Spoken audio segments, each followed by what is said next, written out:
यार है नंबर 8 पे ये है। कितना 8 नंबर है। नवीद इन्हें दांत खोल नवीद। 2 दांत है और वो आ रहा है नंबर 9 पे। क्यों 8 है 9 चल रहा है।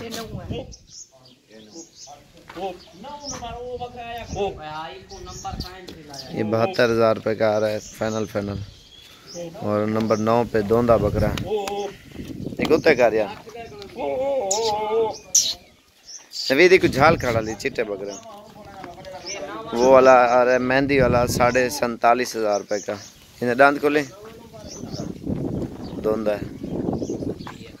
इसकी झालर और खूबसूरती देखें।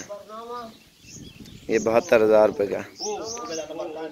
नवीदी डो वाला डो बकरा पूरा दिखा छाते दी तो धोप पे तकड़ा। ये बहुत महंगा बकरा। ये इसकी नस्ल देखें आप। ये आराम से ये झालर प्योर गुलाबी। कोई इसकी जिल्द में दाग धब्बा नहीं होगा क्योंकि इस जिल्द में होते हैं ना नुक्स वो कलर होते हैं बकरों के, लेकिन ये प्योर गुलाबी है। ये 47.5 का है।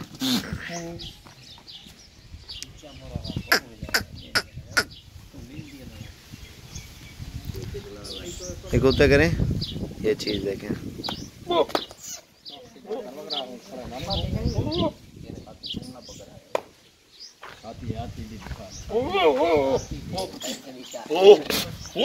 ये वाला 1,20,000 का।